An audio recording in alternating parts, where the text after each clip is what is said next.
Welcome to the Raising Sons podcast, where we talk about what it really takes to raise boys into strong, emotionally healthy young men. I'm Dr. Richelle Whittaker, but you can call me Dr. Shell, educational psychologist, parenting strategist, and mom to 2 boys who keep me on my toes. If you're a mom who wants to understand your son better, navigate the tough stuff with confidence, and raise him with purpose and grace, you're in the right place. Let's get into it. Hey, it's another episode of the Raising Sons podcast. This is episode 2. On this episode of the podcast, we're going to dig a little bit deeper into the process of once your son has received the diagnosis of autism, let's say, then we're moving into the steps that provide clarity to you and to those that will be supporting your son. In the last episode, we talked about what happens after the diagnosis. We talked about the confusion gap. It's that space between information and understanding. And so today I want to talk about the process. And that process will help you move from confusion to clarity. One of the reasons why I want to talk about this is because I hosted a workshop, Power 4 versus IEP or special education some time ago. And I had a mom who had a son who had just been diagnosed with autism at the age of 3. And she had gone to the meeting. And so she was totally confused. She had been in the meeting where her son had been diagnosed and all of these things were happening. And she was like, I am so confused. And they also wanted to talk about putting her son on the bus. And at 3, she was having all kind of thoughts and feelings about that. I want to break down the process for you guys as to what happens after the next steps after the diagnosis. Well, let's talk about what happens in an IEP meeting. In Texas, we call them admission review and dismissal meetings or ARD meetings. In those meetings, and that is if and in this mom particular, her son had been through the school system that's where he had received the testing, and that's where she sat in the meeting. In that meeting was the school psychologist, the speech therapist,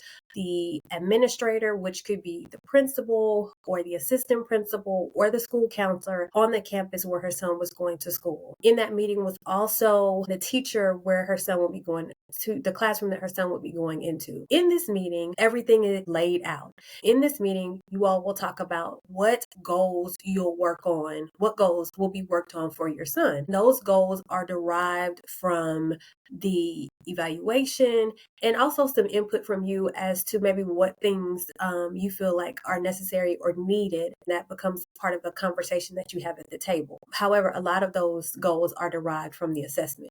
To help you understand what a goal might be something like this. This is very simplified, but it might be during structured play activities, the student will take 2 turns with a peer sharing a ball, right? And this is for turn taking. This goal, it'll be a specific time period. So at the end of 6 weeks, at the end of 9 weeks, at the end of till the next ARD meeting, it'll be very specific as to the time limit. You can always go back and see if that goal has been mastered or if it's approaching, if it's developing, where that goal is in process.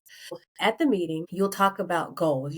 You all will set goals at the table. You'll also talk about where these services will be received. So will your son be in the early childhood special education classroom? Will he be in the general education classroom? Where will he be? And this mom in particular, since her son was 3, he was going to be in the early childhood special education classroom. So most of all of his services were going to be in there.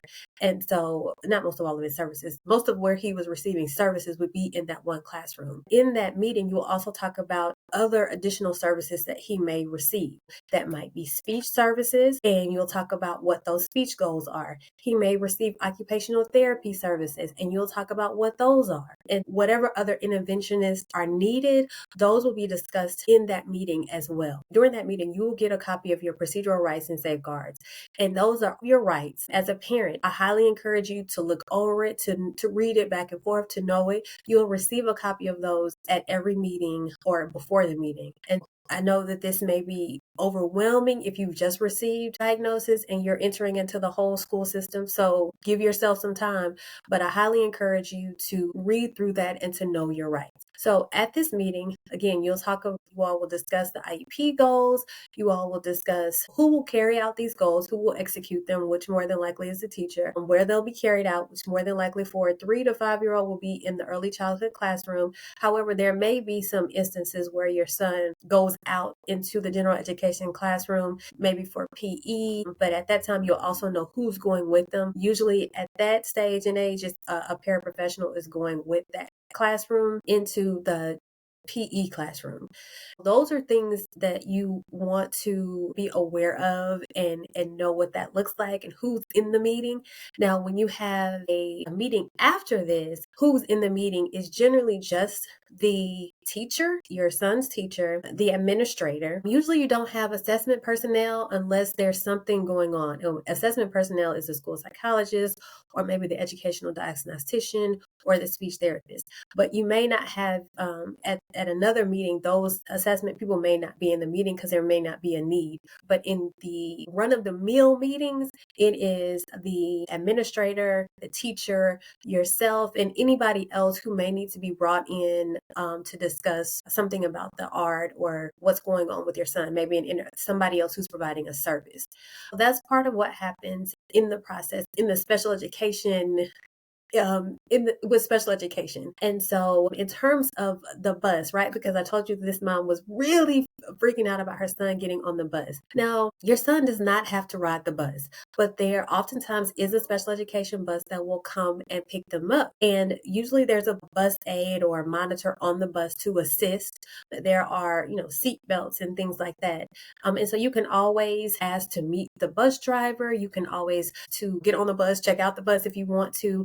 But you can also make the decision to not have your son ride the bus because he's 3. I understand. I have sons as well, and I couldn't imagine putting them on a bus at that age.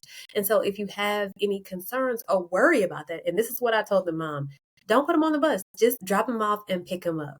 And one of the things that this mom had asked me about too was 504. But at this stage, this 3 to 5 stage, really 504 doesn't apply. That is the process of getting your child into special education services and having them receive service.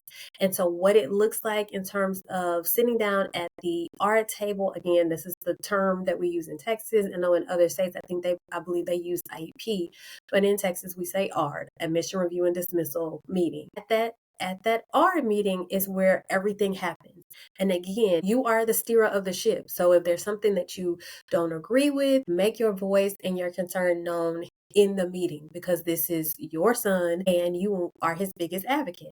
So again, this is what happens. This is the process. I want you to move from confusion to clarity. And part of that is understanding what's happening in the process. If you have more questions, drop them in the comments. I'd be happy to answer them. And if you're like, you know what, navigating this whole system I'm still confused. I still need some help. Book your parent roadmap session and I would be glad to walk alongside you and help you to, understand the things as they're coming up.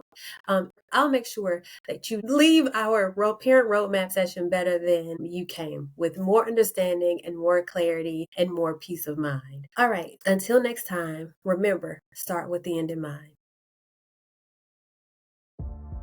So this wraps up another episode of the Raising Sons podcast. Be sure to download, share, subscribe, do all the things. Remember, we have to start with the end in mind. Until next time.